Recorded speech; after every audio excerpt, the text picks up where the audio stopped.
अवीव में क्या हुआ? ऐसा वीडियो तो दुनिया ने कभी नहीं देखा। तेल अवीव में इस आग ने क्या नेतन्याहू का युद्ध वाला जुनून जलाना शुरू कर दिया है?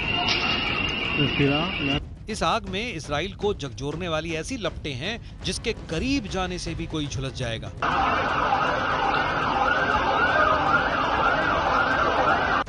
इजराइल की राजधानी के ऐसे 500 वीडियो वायरल हो रहे हैं क्योंकि हिजबुल्लाह ने इजराइल को अपनी रॉकेट फोर्स से दहला दिया है।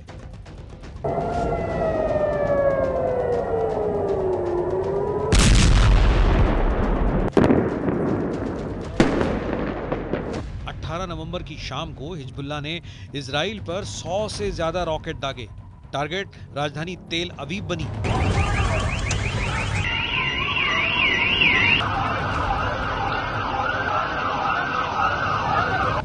इस हमले में एक महिला की मौत हुई जबकि 56 लोग घायल हुए। इजराइल का दावा है कि बहुत से रॉकेट्स को एयर डिफेंस सिस्टम ने रोक लिया था, लेकिन ऐसे भी कई रॉकेट्स थे जिनको इजराइल का एयर डिफेंस सिस्टम रोकने में नाकाम रहा।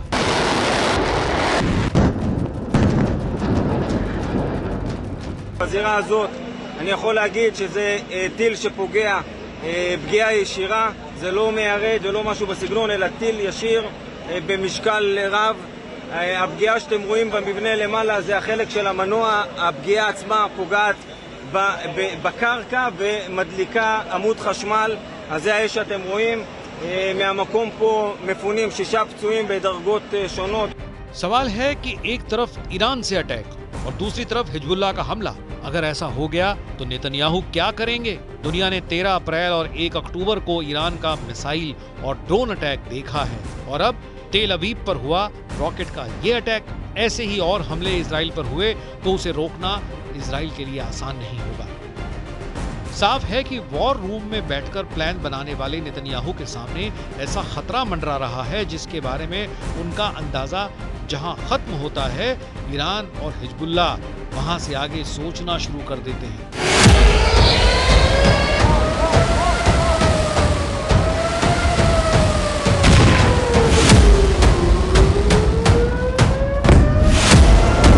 तेल अवीव पर हुआ हमला बता रहा है कि इजराइल पर होने वाला अगला बड़ा अटैक बहुत बड़े खतरे को समेटे हुए है।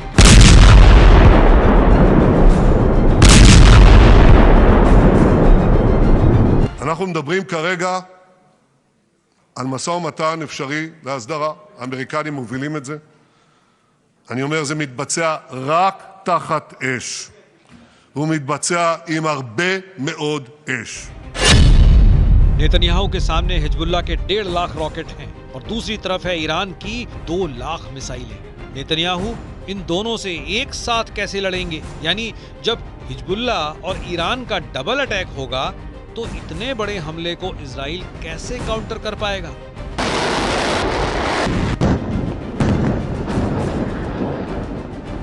तेल अवीव में हुआ हमला तो बहुत डराने वाला है।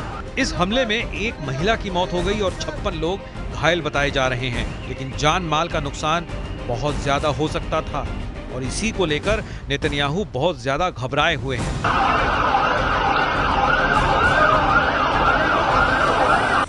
बेरूत को सैकड़ों धमाकों से दहलाने वाले इजराइल की राजधानी पर ऐसा हमला होगा, ये किसी को उम्मीद नहीं थी। नेतन्याहू बेचैन हैं कि अब इजराइल को कैसे बचाएंगे, क्योंकि जितनी तबाही इजराइल ने बेरूत में मचाई है इससे 10 गुना गुस्सा अब हिजबुल्लाह दिखा रहा है। नेतन्याहू के सामने अब बड़ा चैलेंज है। चाहे हिजबुल्लाह हो या फिर ईरान, दोनों के हमले रोकने में इजराइल पूरी तरह कामयाब नहीं हो पा रहा है।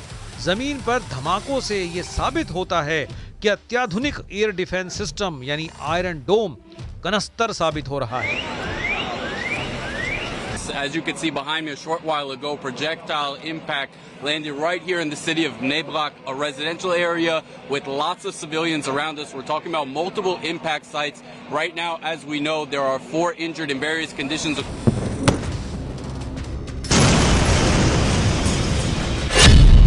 हिजबुल्लाह ने कहा कि अब टारगेट पर पूरा इजराइल है। हिजबुल्लाह के टारगेट पर कौन कौन से शहर हैं वो जरा देखिए। सबसे करीब टारगेट बन चुका है हाइफा, इसके बाद है अशदोद, अश्केलॉन, तेल अवीव और हिजबुल्लाह की रॉकेट की रेंज तो इससे भी आगे है।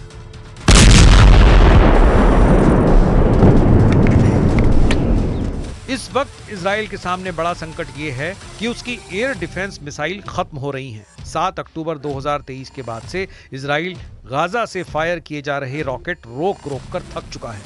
यही हाल उत्तर वाले फ्रंट पर है, जहां लेबनान से हिजबुल्लाह रोज रॉकेट फायर करता है और इजराइल को अपना आयरन डोम 24 घंटे एक्टिव रखना पड़ता है।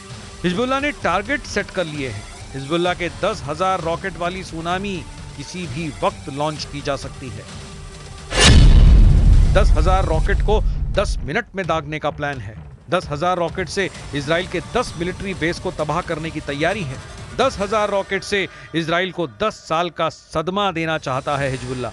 וגם אני רוצה שוב להביע את הערכתי הרבה לארצות הברית ולהגיד שבשיחות שלי עם הנשיא הנבחר דונלד טראמפ, אני חייב להגיד, לא דיברנו על דרכי הפעולה, לא דיברנו כרגע על מדיניות, יש זמן, ייכנס הנשיא, אבל אני יכול להגיד שאנחנו רואים עין בעין את האיום האיראני.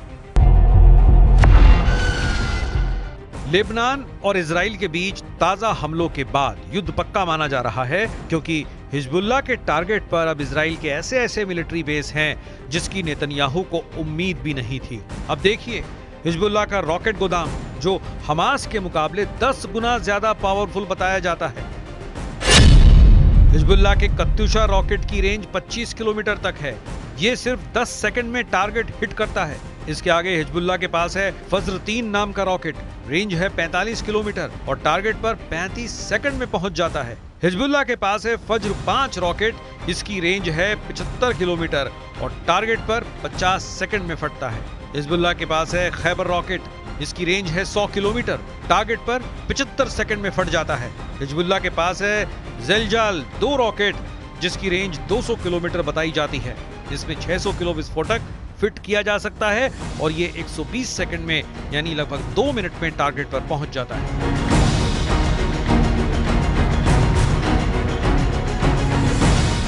यानी हिजबुल्लाह का रॉकेट का गोदाम पूरे इजराइल को कवर करता है। इसमें इजराइल का हर शहर उनकी रेंज में आ जाता है। तेल अवीव पर हुए धमाकों से साफ है कि इजराइल का डर सही साबित हो रहा है। उसकी राजधानी तेल अवीव पर हिजबुल्लाह के रॉकेट लगातार बरस रहे हैं। इसके अलावा हाइफा का बंदरगाह खतरे में है। अशदोद और अश्केलान भी हिजबुल्लाह की रेंज में है। बीरशेबा शहर को भी हिजबुल्लाह अपने रॉकेट रेंज में कवर करता है।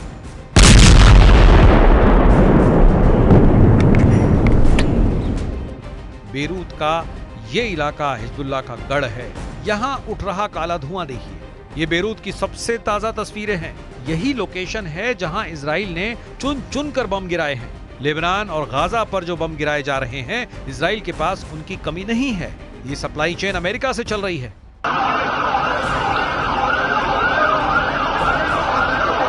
नेतन्याहू की टेंशन सबसे ज्यादा एयर डिफेंस मिसाइल की है, क्योंकि ईरान और हिजबुल्लाह के एक साथ हमला करने पर इजराइल मुश्किल में पड़ जाएगा। अब तक जो खतरा उत्तरी इजराइल में ज्यादा था, वो अब तेल अवीव तक महसूस किया जा रहा है। हिजबुल्लाह के छोटी दूरी के रॉकेट के बाद अब उसकी बैलिस्टिक मिसाइल कहर मचा रही है। पहले इजराइल उत्तरी गोलान, दक्षिणी गोलान, ऊपरी गलील, निचली गलील, मध्य गलील, बीट शियोन घाटी जैसे शहरों को बचा रहा था जो उत्तरी इजराइल में है। लेकिन अब मुसीबत इजराइल की राजधानी तेल अवीव पर टूट रही है और ये तस्वीरें तो पूरे इजराइल में कोहराम मचा रही हैं। इजराइल ने हिजबुल्लाह के रॉकेट हमले को देखते हुए बहुत सी पाबंदियां लगा दी हैं। नेतन्याहू जानते हैं कि जिन जिन इलाकों में इजराइल के मिलिट्री बेस हैं, वो अब हिजबुल्लाह के निशाने पर हैं। אני יכול להגיד לכם שמי שהיה בסביבה זה הרסיסים שיכולים להרוג בקלות בן אדם, ולכן צריך לשמוע על ההנחיות של פיקוד העורף ובהזקה לא לצאת החוצה. תודה. हिजबुल्लाह बता रहा है कि इजराइल के इंच इलाके को वो कवर करता है और नेतन्याहू की सेना के हर ठिकाने की तफसील उसके पास है, जिन्हें वो किसी भी वक्त तबाह कर सकता है। ये आग बता रही है कि हिजबुल्लाह ने जो वार्निंग दी थी वो वाकई बहुत खतरनाक है। इस आग को देखकर नेतन्याहू को मोसाद समेत इजरायली सेना के हर कमांडर की मीटिंग बुलानी पड़ी है। इससे पहले हिजबुल्लाह के ड्रोन से इजराइल के हाइफा का पोर्ट रिकॉर्ड किया गया था। तब उस वीडियो में इजरायली हथियारों की कंपनी रफाइल का कॉम्प्लेक्स भी फिल्माया गया था। मिसाइल के गोदाम, एयर डिफेंस सिस्टम, पनडुब्बी, कमांड सेंटर से लेकर कई अड्डे रिकॉर्ड किए गए। उत्तरी इजराइल को तो हिजबुल्लाह ने अपनी रेंज में लिया ही हुआ है, अब उसने दक्षिणी इजराइल की तरफ से भी अपनी मिसाइल तान दी है। खौफ इतना ज्यादा है कि इस वक्त इजराइल लेबनान बॉर्डर के कई इलाके खाली हो चुके हैं। लेबनान में बॉर्डर के आसपास 60 किलोमीटर के दायरे में 1 लाख की आबादी अपना घर छोड़कर जा चुकी है, लेकिन लेबनान में इजराइल का ऑपरेशन चारों तरफ चल रहा है। बेका की घाटी में इजराइल के विमान बम गिरा रहे हैं। दक्षिण बेरूत में धमाकों का खौफ, वहां की सड़कों का हाल, हर तस्वीर लगातार दुनिया तक पहुंच रही है। Until the immediate threat from Lebanon is removed and our people, Israelis living in their own sovereign territory, in their own homes, can safely return to their homes. That's when the conflict will end in our north, not a moment before. Israel और Hezbollah का युद्ध अब Gaza पर बमबारी जैसा खतरनाक होता जा रहा है। 1 साल बाद भी इजराइल पर रॉकेटबाजी और लेबनान पर बॉम्बिंग से हालात ऐसे हैं कि शायद कोई दिन गुजरता हो जब दोनों में से एक पक्ष हमला नहीं करता। इस वक्त ईरान और हिजबुल्लाह दोनों के टारगेट पर अब इजराइल के ऐसे मिलिट्री बेस हैं जिनकी नेतन्याहू को उम्मीद भी नहीं होगी। नेवातीम और हाइफा में इजराइल के दुश्मन इसका ट्रेलर दिखा चुके हैं और अब तो मिसाइल तेल अवीव पर गिर रही हैं।